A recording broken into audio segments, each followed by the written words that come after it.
Alright, today I'm going to tell you guys how I built a tvOS application. I think it took me about 2 days. So, full disclaimer, my name is Michiel de Mey.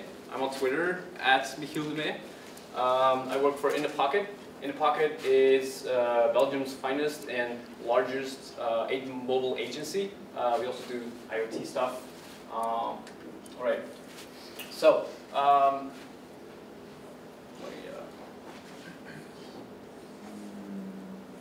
right, so first up, how does a TVML/TVJS app differ from a regular app? You know, you just download it through the Play Store, you install it, you run it, bam. So this is basically just the traditional client-server model, which means you can just regard your TV as the browser in this part.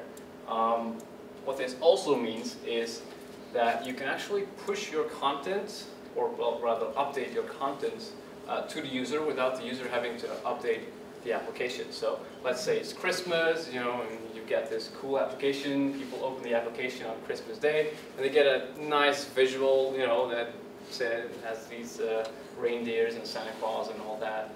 You could totally do that without the user having to update his app like weeks in advance and you having to, you know, add the assets into your app. So there's a server that holds JavaScript and the markup language. The additional server is not necessary. You know, if you want a CDN, you can totally do that. But I usually just run it on a single server. There's data, which means you can connect it to a database, and basically anything you can do with a traditional web application, you can do for tvOS. So let's talk a bit about navigation, because it's an interesting part. So the first thing you're going to do is you're going to launch your application.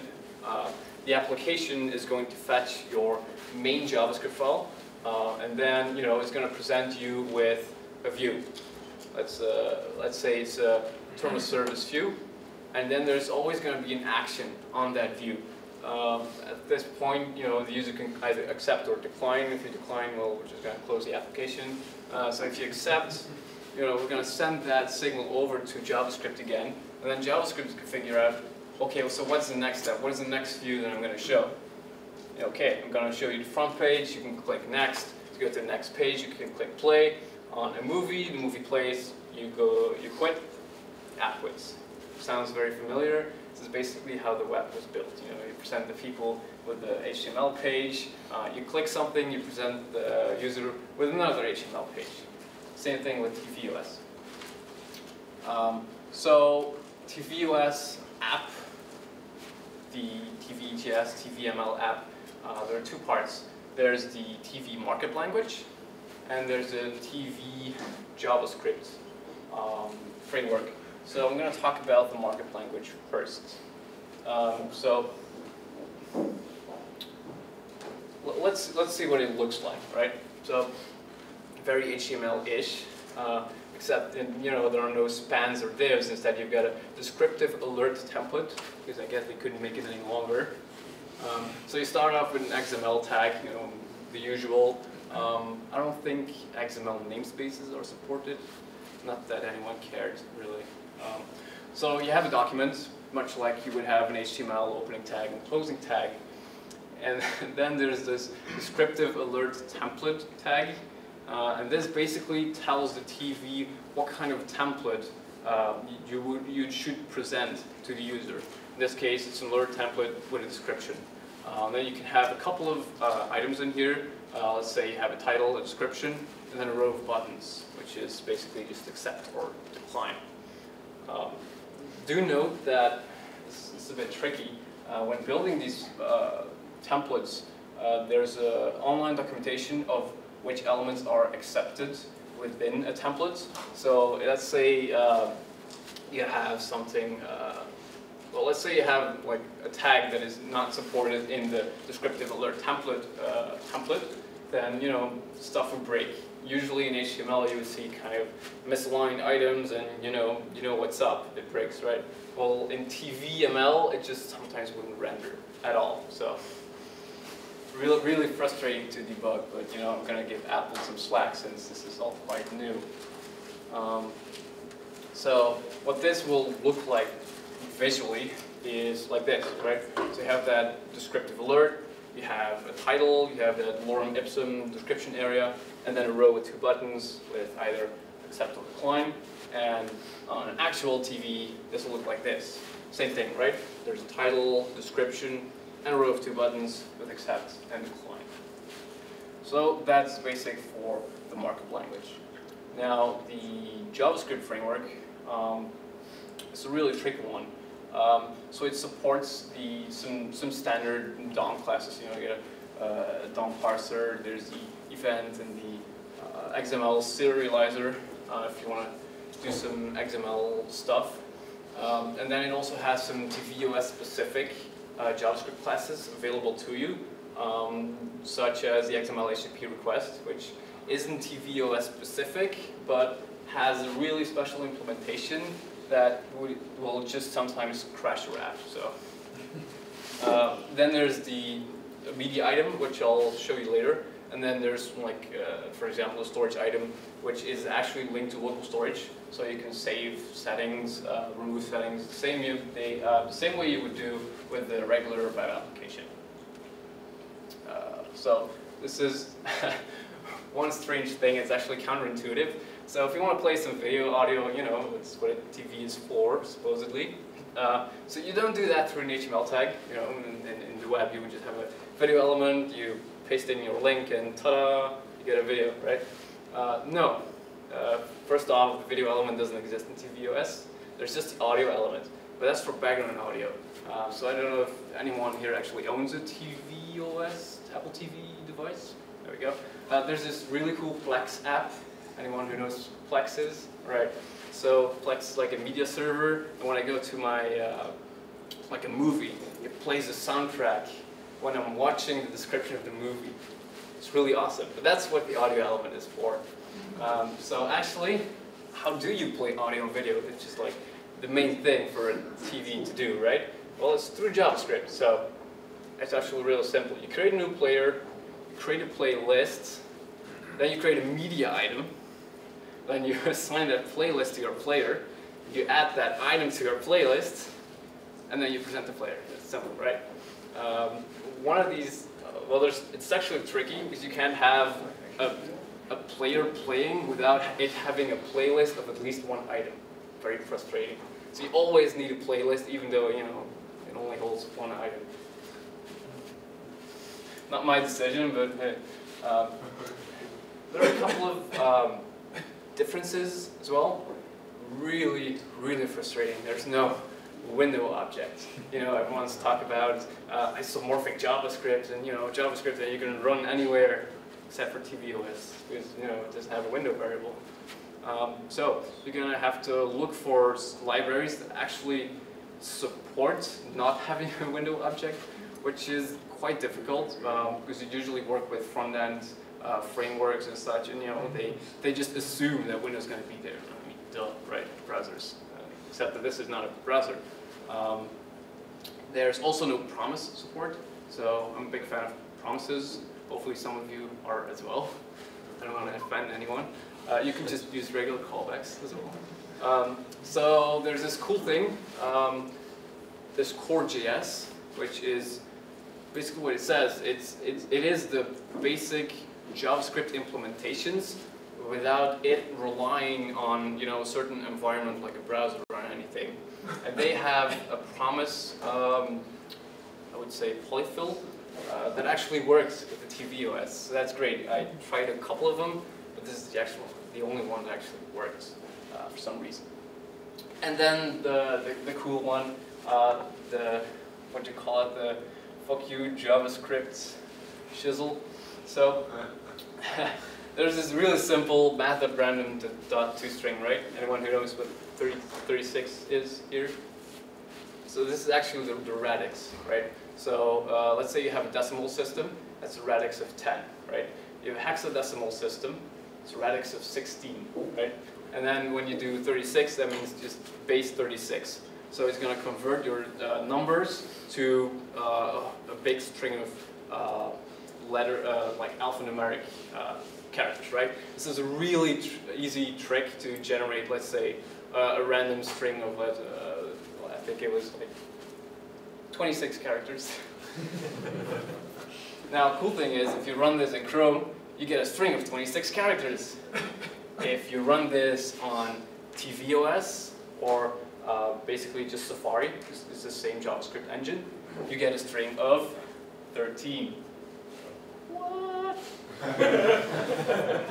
So not cool. I was looking for cryptograph. Well, cryptographically safe is not really the correct term here, but I was looking to generate quite a large string with alphanumeric characters, which was nice in Chrome. I got a 36 length string, woo! And then in tvOS it wouldn't work because it was only 30 characters, and my validation expected at least 30 character length string. So out of luck. So I just removed the validation because everyone will do that. All right, so let's look at the application that I quickly wrote. But before I do that, I want to go into quite a bit of a big topic right now, and that's authentication. Here I was writing my application. It's a SoundCloud app. For those of you who know what SoundCloud is, kind of like YouTube, but for audio. So you can play audio through your TV, which is what I use it for the most. Is at home. It's my media library thing, and I do everything with it. Problem is, if you want to authenticate with SoundCloud, that's all through OAuth, right? OAuth, you get a nice dialogue like you would with Google, etc. You fill in your email and password. But the problem is that happens through a web page. tvOS does not have the concept of a web browser. You can't display HTML like the way you would on a regular device, like on your smartphone, right? So, smartphone. So this is really, I have a randomly generated password of I think 24 characters, and there's this really tiny controller you have to swipe through and select the correct letters, and I have characters in my password that aren't even in ABC, so I have to go all the way down and select a special character, and then type in that one character, and it took me 5 minutes to get my password up there. It's really awkward and cringeworthy, up to the point that I just didn't, set up my Apple ID. Really, and that was actually before they had the native support on the iOS remote app. So right now, it's a good tip if you didn't know that, there's a remote app that you can use, so you can use a keyboard of your iPhone to type in your password now, which doesn't really make it any less difficult to type on that keyboard. So let's think of a nice flow for the user, right? So I dabbled in a bit of UX and UI, so that's a terrible experience, just make it better. So this is actually a really simple system. So one, the TV would request an authentication URL and a token and pass on a secret to my server, right?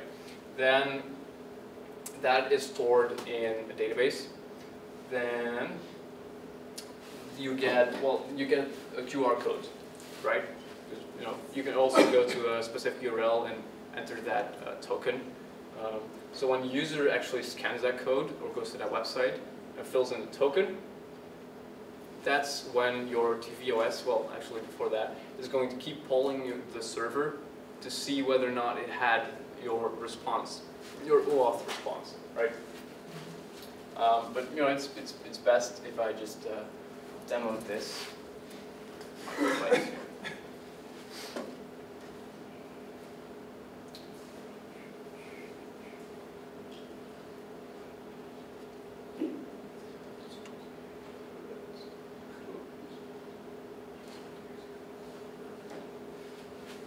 So, actually 3 parts. One is generating the key. So this is a service. Big there. So you do a post request here, and you give it a secret. So just get me a new key. All right. So and this is the secret, by the way, because you want it to be secure. You send it, and it's going to respond to you with the key that the server randomly generated, a status URL where you can where the tvOS will keep polling to see whether or not it has an answer yet from your third-party device, which in my case will be a smartphone. And then there's a QR property, which basically is a URL to the image. So if you go to that API call, it's just a simple get to /key and then the key that was generated /QR, and you get this nice QR code back. So at this point, tvOS has that key that was generated here, and will actually keep polling. So I'm just pretending to be a TV. I get a 202 accepted, so meaning some asynchronous process is happening, where that asynchronous process is the system waiting for my input from my device. So going back to the QR code, I was going to demo this with AirPlay, but it doesn't seem to work on the guest network, so just going to have to trust me. Alright, so I scanned the QR code. Now I get this authentication screen. I can log in with Facebook, Google, or you can just enter your email and address and password, which it's counterintuitive. So I just clicked Facebook Connect, because I have Facebook cookies in here, and it says, yeah, you can now close this window. Hooray! And actually, when we go to the get key status, and we do it again, poof, you get a 200K, meaning that the user has scanned that code, is logged in, and bam, there is my non-expirable SoundCloud token, which will get deleted once I log out anyway. So at this point, I'm actually authenticated, and my app can continue, right?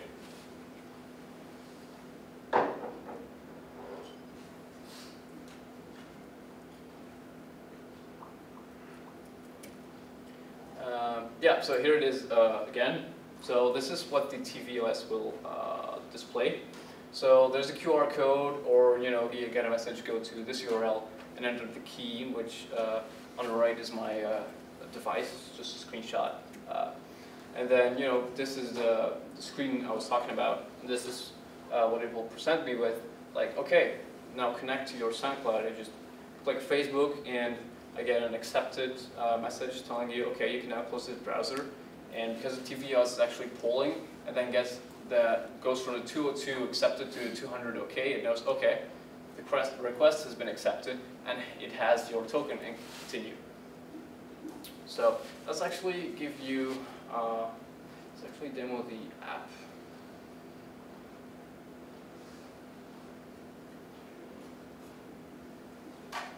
Alright, remember that in the meetup it said no knowledge of Objective-C and Swift required? That's a lie.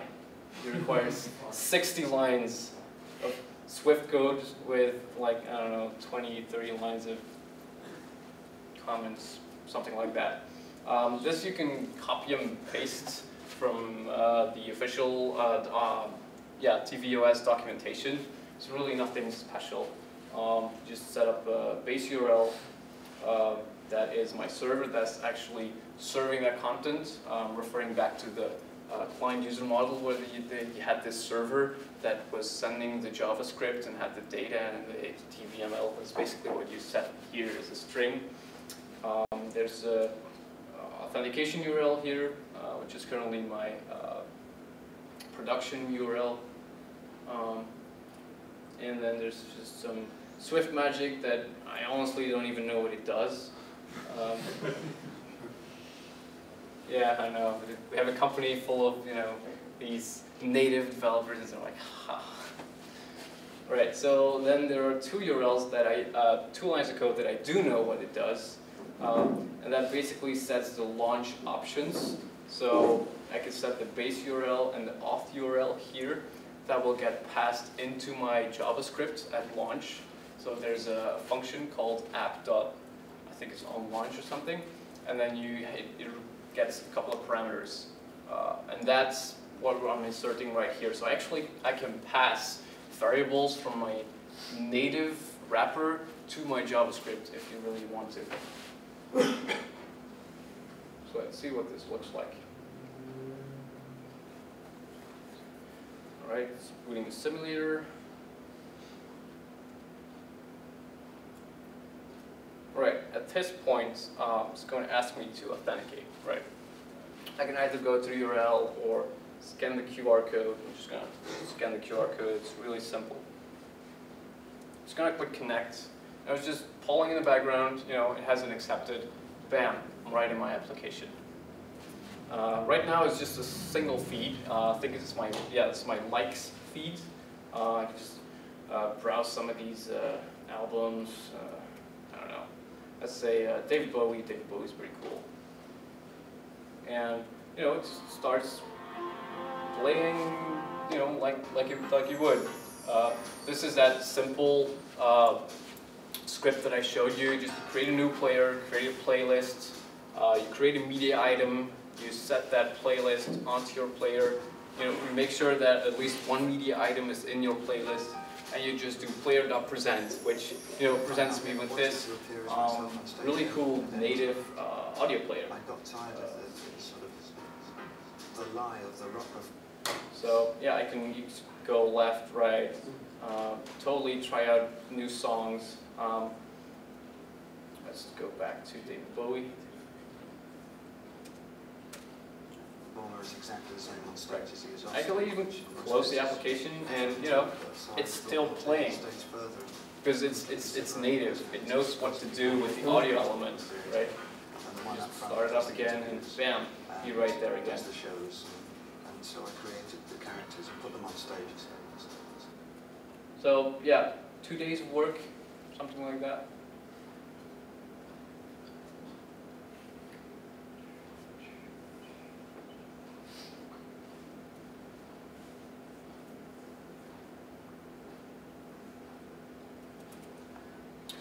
Alright, so what am I using? By default, tvOS is just plain JavaScript, right? But I'm a front-end developer as well, so I like my tools.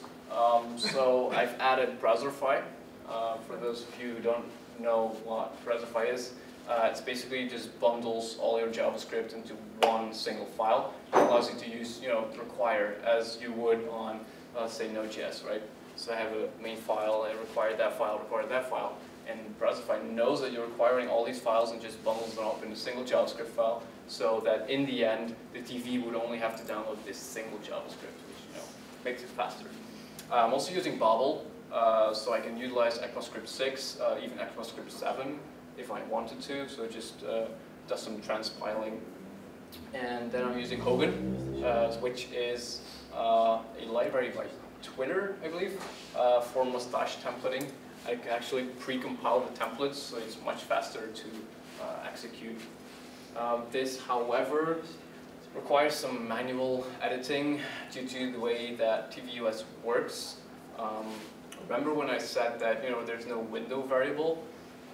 Unfortunately, Hogan assumes that you have a window variable, so you have to compile your templates, then go to your compiled code, then import Hogan from there and do some all kinds of manual trickery to get it working anyway, because, you know, it expects that Hogan is a global window variable, which it isn't on a TV. All right, and then last but not least, I'm going to talk about debugging. So how do you debug this? You know, usually us developers just do a console log, right? That's what everyone does nowadays. And that's good, right? Where do those console logs actually go to? Like, you know, you get this cool TVML, TVJS app, and, you know, there's no way of knowing how you broke it, because believe me, a single missing or wrong tag in your template and your app just won't boot for whatever reason.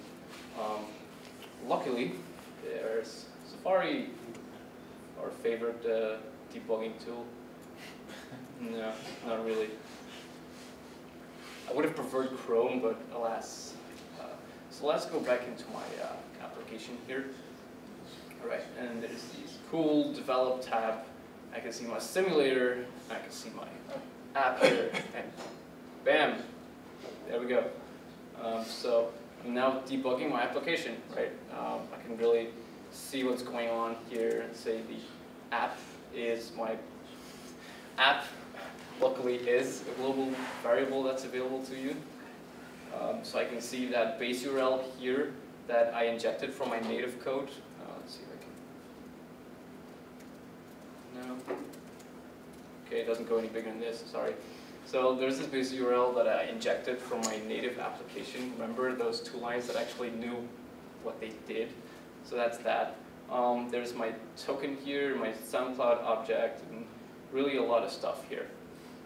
And let's actually go and play one of these songs and get some console messages here telling you that, you know, I've added these tracks to the playlist and, you know, now it's playing.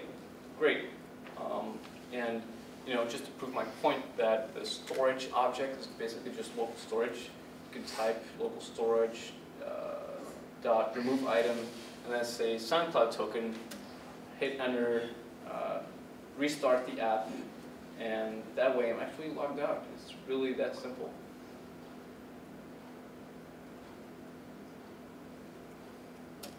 Alright, there we go, logged out. So if you're really interested in how you can debug your app, it took me a while to find out. It was just, you know, opening Safari and going to the develop tab. It's, you know, it's quite logical, but not for me, unfortunately. So yeah, trusty Safari. And alright, so there's a slide. I will share my slides, of course. So there are a couple of official resources. I'm only referencing to official resources because TVML, TVJS is really quite new. A lot of it is in flux. If you go to some blog and read up on how to do it, it's probably going to be changed already. Same way you're now looking at Ember. Oh, God. So I'm looking up stuff for Ember 2, and it's all still Ember 1. And yeah. All right. So and source code. If you would be interested. So there's an Xcode project with 60 lines. So it's a totally separate GitHub project. And there's a client project, which is basically all my TVJS, TVML, and the TVOS server, which I showed you were those 3 API calls. It's also very secure, has nonce against replay attacks and everything. And yeah.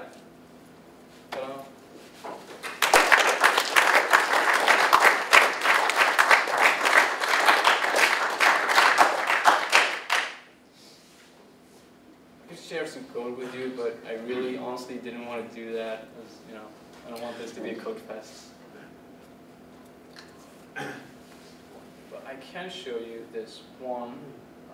So this is a function I was talking about. The on launch gets the options that you inject from those 2 lines that actually knew what you did, and that you can get them out of there and do stuff in your application. Are there any questions for as far as I can answer them? I have a question. Yeah. Is there any way to test things and write things on another Mac? Ah, good question. No. No, I expected it. No, unfortunately not.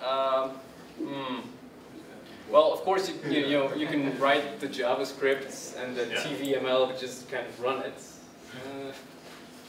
So there's that. You can do functional tests for just the logic, which helps if you're building libraries anyway, like Node.js libraries, like the isomorphic JavaScript approach. You can use it in Node.js. You can just use it in a browser. You can now also use tvOS, given that you don't use the window object and stuff like that. But unfortunately, OS X don't like it. So if there isn't a window object, is there some sort of other object like window? Yeah, so there's the app object. Like here, the app, the on-launch app object is always available. You can add stuff to it, whatever you want, but most of these libraries just assume, there's a window object and they don't give you an option to say, no, don't use window, use app as my global variable, which, unfortunately is the case here. referring back to the Hogan.js, you can actually set the variable to where you would want your template to be inserted, but you can't set where to get Hogan from, so it's just new Hogan. Yeah, but you know, there's no window, so Hogan doesn't exist at that point. So I just want to show you. There's this is my authentication template. You know, it's all compiled, blah blah blah. So here it does new Hogan.template. You know, Hogan is not available, so I had to manually add import Hogan from Hogan.js so that actually knows what Hogan is, right? Otherwise it would just crash, unfortunately. So there's no default scope? No, well, this is also where it gets tricky. If you declare a variable, let's say var foo equals var, right? So, you know, you can get to foo. But if you say foo equals var, this is suddenly a global variable, right? And then if you say window.foo equals var, which, you know, in the browser is exactly the same, crash, hooray! So yeah, there's a global variable called app. There's also global but not global variables like this, but it's extremely ugly, and honestly I don't want to do that, so I just add an import statement. Yeah. Happens. Okay. Right. Question. How much styling can you do within your app? How much what? Styling. Oh, styling. That's a good question. You can do some inline styles. I've read from the documentation.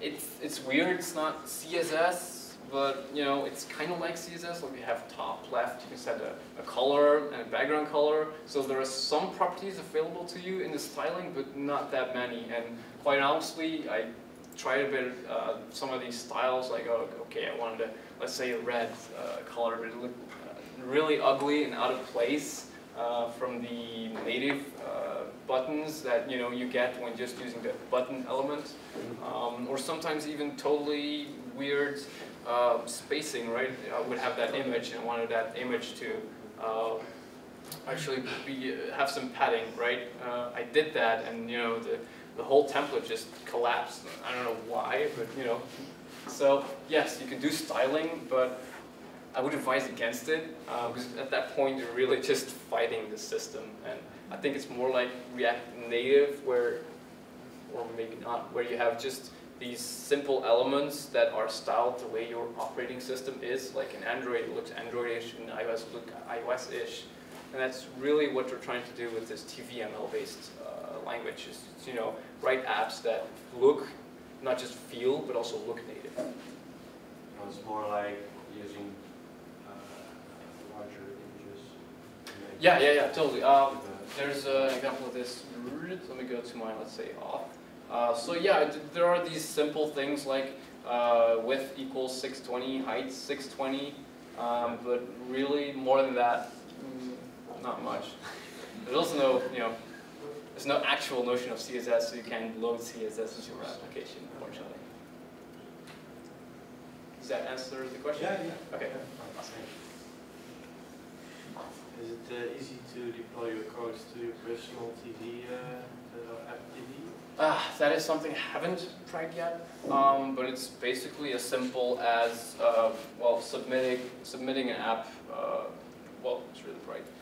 So it's just an Xcode app, which is basically just acts as a wrapper. It has to go through the App Store. Yes, it has to go through the App Store approval process. People at Apple will look at it and see that it's awesome, and they'll approve it and ship it to the store. You can download it. So it won't be possible to create an own app for my home security system. It's possible. Just pass That's actually currently already possible. So if you're just doing development for in-house, like at our company, we do in-house developments as well. They don't generally appear on the App Store just yet. We just build them. You can download it, but you have to approve like the developer certificate.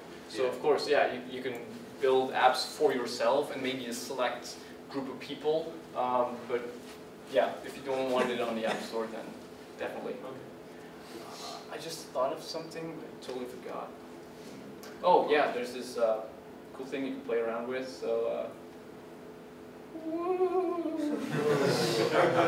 Got like this 3D effect. All you have to do is just drag and drop some images. So I have this play thingy here, nothing in the middle, and like a cool background. And then you can kind of do that with your remotes. Really awesome. This is why I bought it. This is like flipples all over again.